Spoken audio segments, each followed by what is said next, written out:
Faciliter les contacts entre les entreprises africaines et européennes, telle est la vocation du Forum Africa-Belgium Business Week, dont la seconde édition s'est tenue du 28 au 30 avril 2015 au château de Genneval en Belgique.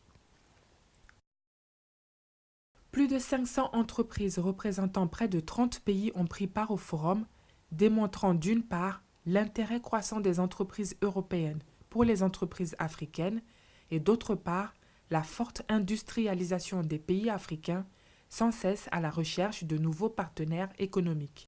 Un succès garanti par la présence de plusieurs personnalités de haut rang telles que Son Altesse Royale le Prince Laurent de Belgique et le Premier ministre belge Charles Michel, dont la rencontre avec son homologue ivoirien le Premier ministre Daniel Kablan-Duncan fut l'un des moments forts du forum.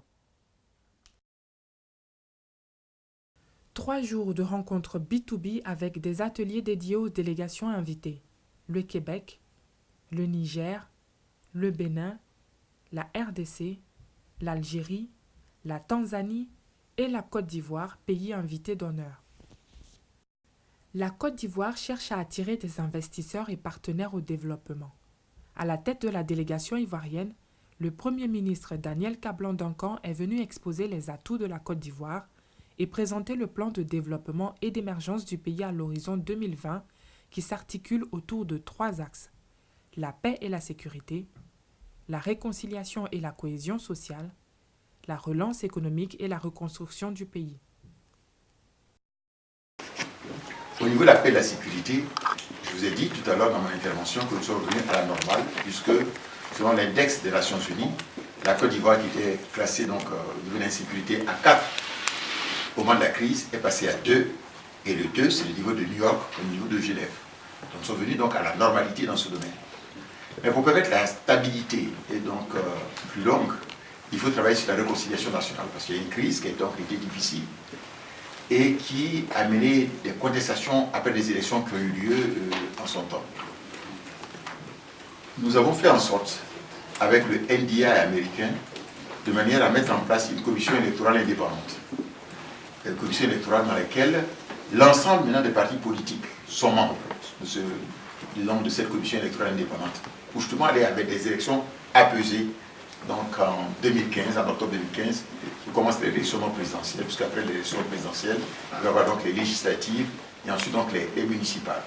Parce que nous sommes dans un monde dans lequel, disons qu'un parti politique seul ne peut pas gouverner dans quel pays. Il faut faire une coalition de partis, mais qui ont la même approche. Et l'approche qui était donc retenue, c'est l'approche oufotiste.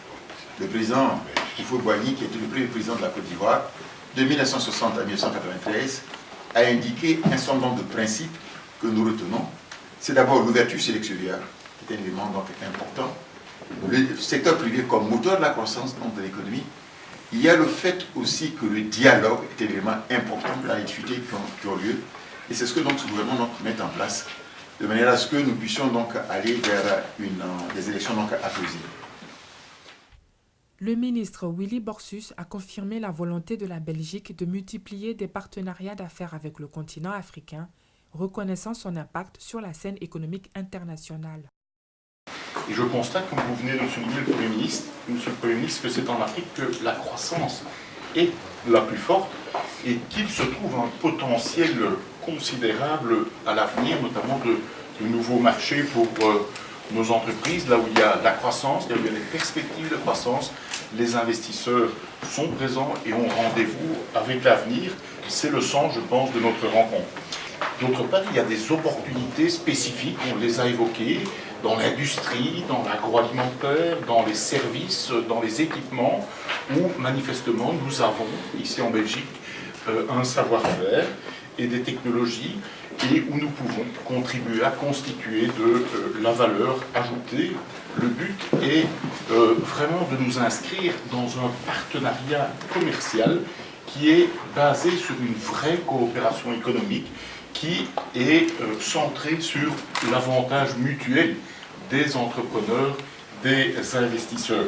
Débarrasser aussi d'autres considérations, de devoirs, d'aires d'influence, etc., on travaille pour construire ensemble des affaires et donc des perspectives d'emploi, des perspectives de développement et finalement de la richesse qui permettra aussi d'alimenter ici comme là-bas un certain nombre d'actions politiques au bénéfice de la population.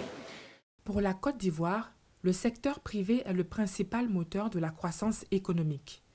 Le plan national de développement 2012-2015 est financé à plus de 62% en 2013 par le secteur privé et l'objectif du gouvernement ivoirien est de porter ce taux à 65% en 2015 et à plus de 70% en 2020. En Côte d'Ivoire, les PME représentent 80% du nombre des entreprises et disons que ne représentent que 18% du produit intérieur brut. Ça veut dire, notre objectif, dans le cadre du plan Phoenix, qui est donc adopté par le gouvernement, c'est de faire en sorte qu'en 2020, dans 5 ans, donc la part des PME, PMI, dans la production du produit intérieur brut, passe donc des 18% dont je vous parle à 40%. Vous voyez, c'est un bon, plus qu'un doublement. Et pour ça, disons que nous avons indiqué les différentes modes d'approche pour arriver à cela. D'abord, disons que l'accompagnement des PME, leur organisation, il y a une fédération qui varie des petites et moyennes entreprises. Nous avons par ailleurs aussi une assistance comptable, autre qu'il faudrait apporter donc, à ces PME, et bien sûr l'aspect financement. Nous avons obtenu des CFI, donc des financements importants, de l'ordre de 50 milliards de francs CFA pour accompagner les PME ivoiriennes à travers donc, les banques locales ivoiriennes, de manière à ce qu'elles puissent à la fois obtenir les moyens dont de le faire, mais aussi l'assistance qui leur permet donc de se développer, étant entendu quand une entreprise commence, par rapport à la concurrence, elle a quand même des difficultés et doit pouvoir donc passer donc de TPE, toute petite entreprise, à PME, et ensuite devenir une entreprise nationale, et pourquoi pas donc les multinationales en ordre de demain.